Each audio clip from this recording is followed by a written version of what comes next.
is a television tower, a skeleton of steel, but a solid moving force in our life today. And we will tell the story of the steel tower in terms of a boy, an American male child. Age, well, about going on 12. Home, your street, USA, will do very nicely. Name, well, because you'll get to know this boy for what he is and what he represents, his name is not important. He represents a number of things, all of which add up to the future of our country. He may become a scientist, or perhaps an educator. He might even join the Space Patrol. But today, he spends a lot of his time in the company of a friend of ours, a steel tower. There are all kinds of steel towers, but our particular tower transmits television signals to energize a home receiver that has become a very important part of our young man's everyday life. He and his family depend upon it for a good deal of their entertainment. They also depend upon it for much of the news and information of their community, state, and nation. It is a welcome guest in the home.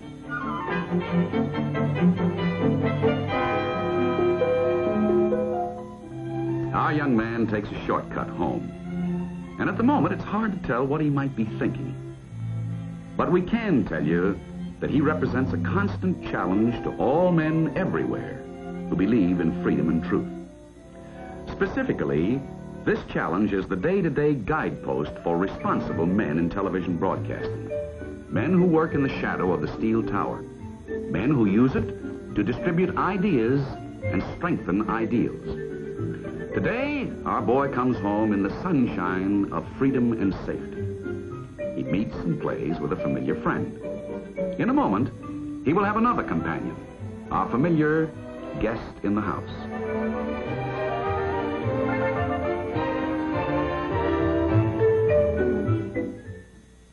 The NAB, the National Association of Broadcasters, the guest in your house. The guest that concerns itself with the future of our boy.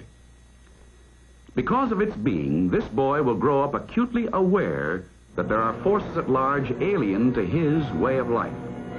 12 years old, with a 20-inch screen, and he has seen the face and forces of evil.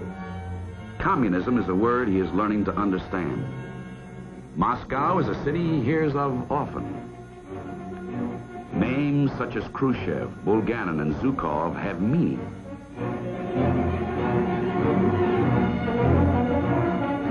His horizons are no longer confined to the front yard. He can see across oceans. A familiar reminder in the town square. That brass plaque, a war memorial, suddenly comes to life. For even a 12-year-old boy can now relate the past with the future. He has seen graphic lessons in freedom more often than once.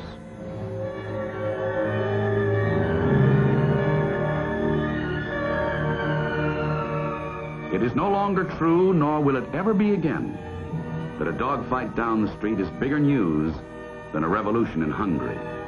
Another lesson in freedom. He watches on that screen the men and women, and yes, the children, fighting in a turbulent land for a cause that might well be his.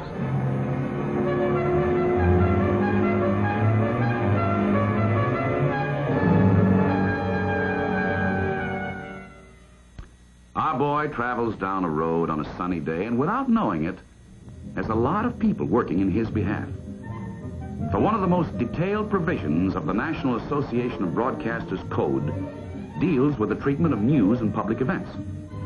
Television news must be presented fast, accurate, and fairly. In a good many cases, it is presented on camera as it happened.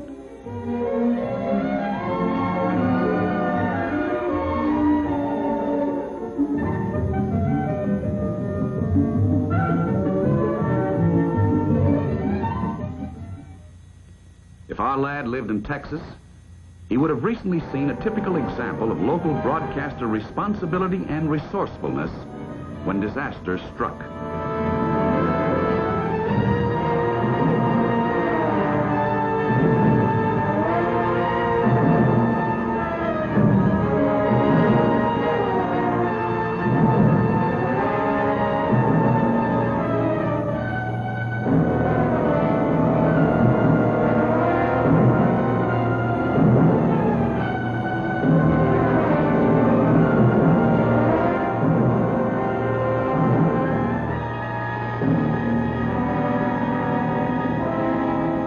films became the basis of a special hour-long program to rally disaster relief efforts.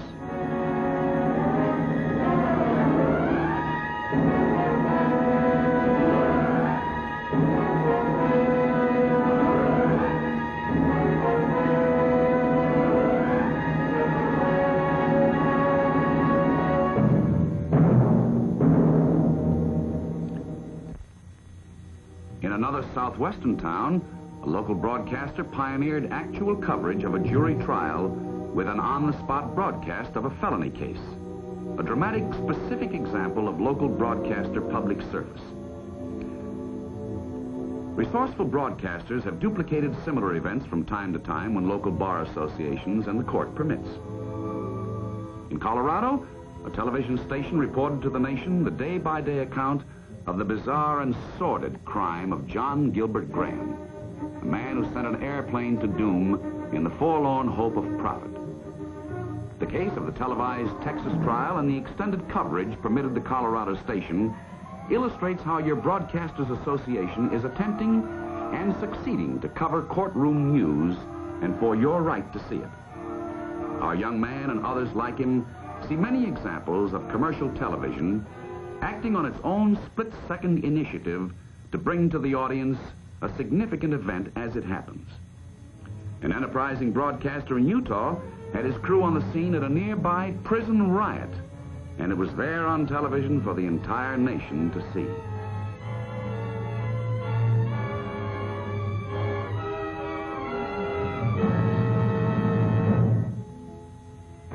As far as I'm concerned, I can't blame the inmates for doing what they did, but I believe they went about it in the wrong way. A conflict between law and disorder in the sharp focus of a television camera. Empty lifeboats on a darkening sea. The imagination of a boy quickened and enriched by seeing great events as and when they happen. Familiar sights assume new importance, and our boy has some fun on the local pond.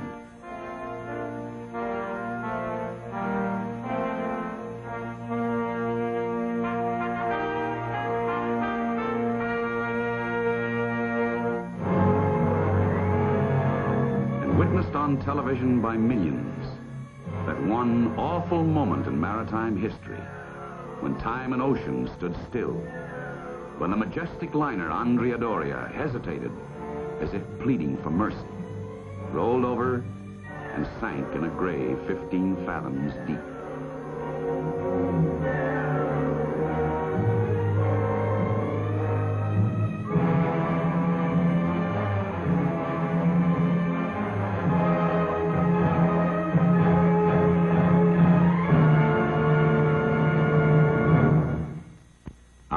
Has been born into a brand new time. The writers and historians refer to it as the atom and space age, a time when the mind of men and boys ventures ever closer to the secrets still locked behind the doors of time. Television on the scene creates a new awareness of science and exploration.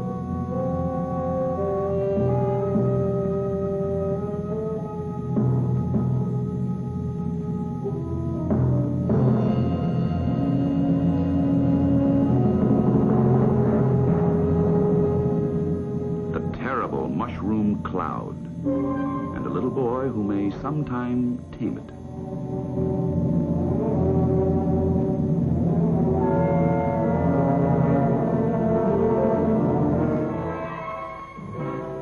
One day, back in the hometown of where our youngster actually lives, in a large western Pennsylvania city, he joined the millions who stood a watch throughout the day and throughout the night, while rescuers looked for a group of trapped miners. It was only 2 days when it was all over, but every hour without news was forever. And the local television stations watched with them, these friends and relatives of trapped coal miners. As they kept their vigil, a nation prayed with them. These were people in trouble. And as television told the story, it contributed again to national understanding.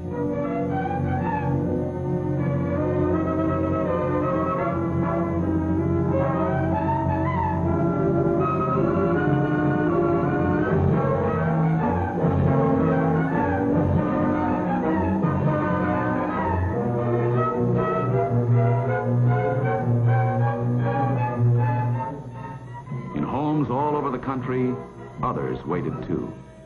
And when the word came, rescue completed, all survived, rejoicing was a national affair.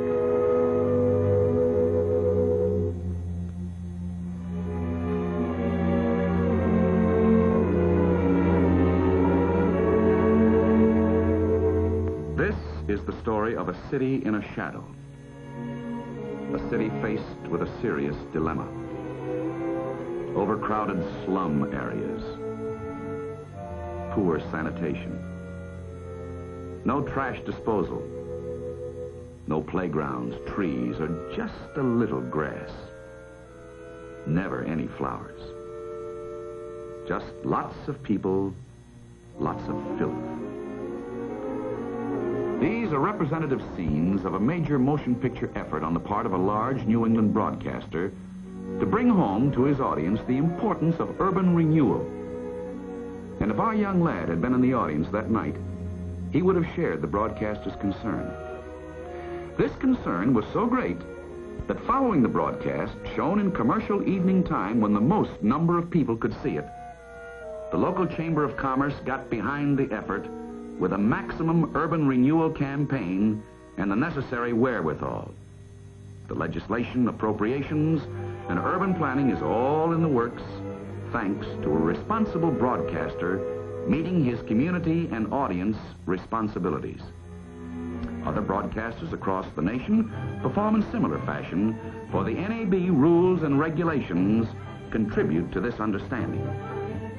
This New England broadcaster was alert to his obligations, and today his community is making significant strides with a problem he brought home to their living rooms. Some television stations across the nation, as we have already seen, are capable of making substantial contributions to the community. They may differ in subjects, choosing science, education, juvenile delinquency, crime, or perhaps a charity. But they do lend their talents and resources in support of their public need.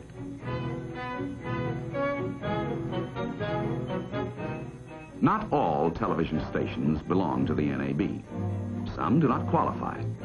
A few others prefer to set their own standards of programming and advertising. But one station on the West Coast, privileged to be a member of the National Association of Broadcasters, has made tremendous strides with its series of programs on city traffic congestion. The impact of its programs was so great that it brought about legislation that has been the big bottleneck up to the time of the broadcasts. Today, cars move faster in this city, and the plan is becoming a pattern elsewhere.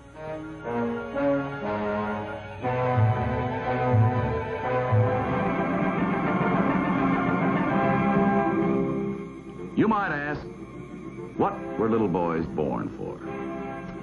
They were born to hit a home run with the bases loaded, and our lad's got the best seat in the house. And he has it for championship sporting events of all kinds on free commercial television.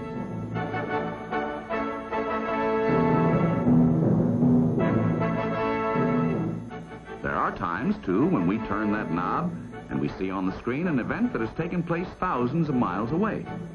In this case, the coronation of the Queen of England.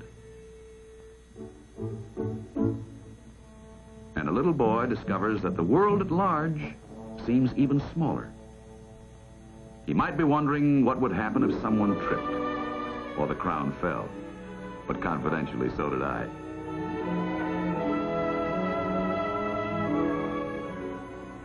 We are looking now at one of the scientific achievements of our times, the first space satellite, photographed by a talented television news cameraman in Baltimore, the first man anywhere to capture on film a permanent scientific record of the satellite.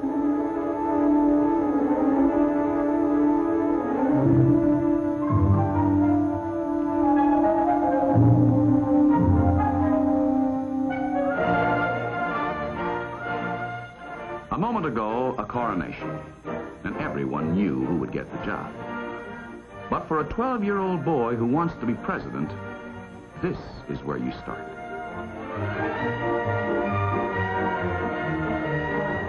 He might be a little dismayed by some of the shenanigans in between speeches, but then Dad can fill him in on that. Today, the political scene is under the constant focus of the living room screen, and little boys, along with their moms and dads, are making up their minds better than ever before. And this all has to do with broadcaster responsibility.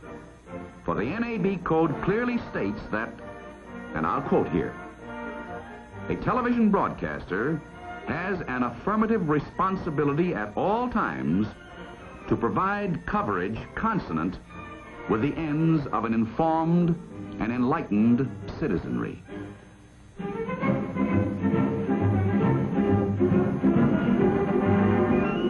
And we inaugurate a president who was himself once 12 years old.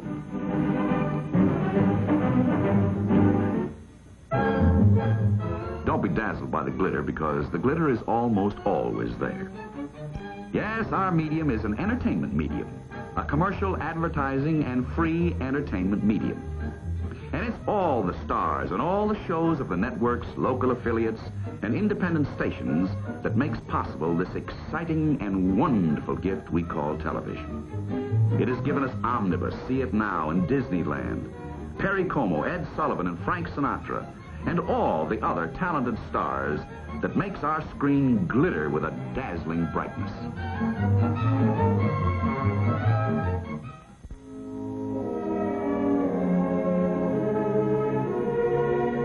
While television programming can never in itself fulfill the spiritual need of church attendance, it does nonetheless supplement and support beliefs of all faiths.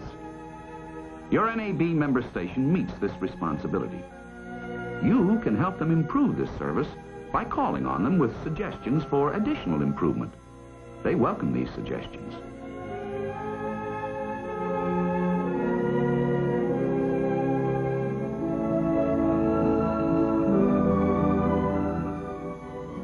Washington, D.C., Home Office, USA, and the Home Office of your Broadcasters Association governing body of broadcasting stations across the land.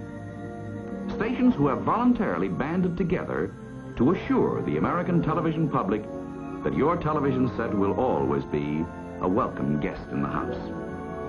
It is here that the Code Board of Review meets to determine policy and enforcement of high broadcasting standards. Monitor reports are scrutinized and appropriate action is taken. A broadcaster might win an accolade for his efforts, or for his negligence, it could be as severe as expulsion. In this regard, the governing body is similar to that which we have had in other mediums. Always a self-regulatory system which functions without government censorship. A system which in this country we have found works very well. This group meets face-to-face the day-to-day problems of television broadcasting. Standards of advertising, performer decorum, dramatic themes, news accuracy and fairness, and many other component elements that cross our screens daily.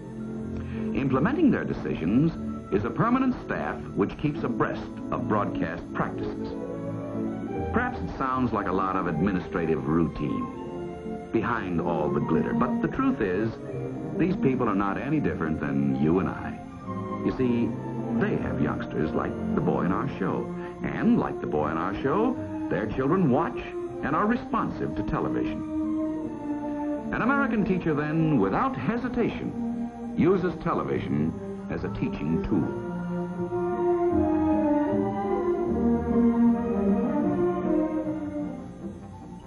The free television system is based on the competitive flow of ideas, which in turn contributes to a flow of goods.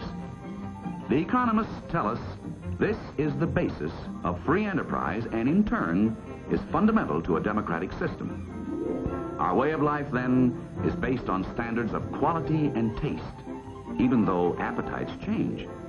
Our appetites for television programs change, too. And the Code Board of Review depends upon listener reaction for criteria and standards. Your letters are a great help in this direction. Letters of comment on advertising practices, programming material, and suitability of performers are all a part of Code Board of Review decisions. Your letters contribute to the American system of self-regulation reflected by newspapers, periodicals, motion pictures, and the theatrical arts. A young boy believes in a lot of things, and they depend upon the things around him. With the right guidance, he will perhaps tame the awesome bomb. Maybe even join the Space Patrol or go to Washington, Home Office, USA. And yes, it's all the glitter and a lot more, too. It's drama, news, special events, and community affairs. Right there on our 20-inch screen. There's a lot to see and a lot to do. But our youngsters growing up. And you know, it's pretty exciting because it's a lot of fun. And there's something left over when it's all done. We know a little more than we did yesterday. So what then were little boys born for? Well, they were born to hit a home run with the bases loaded, or give their life for freedom's cause. They're born to become presidents and shoot rockets high in the air. Some will teach school, others will write. A few will become scientists, but all will respond.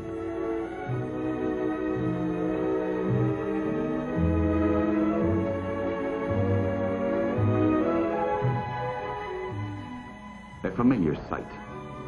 It means communications, or an exchange of ideas. To make it possible, you just twist a dial. But behind that number is a personality and a face. It belongs to your television broadcaster. He's working for better standards. His guide is a set of ground rules established by the National Association of Broadcasters. And as a member, he knows that he will always be a welcome guest in the house.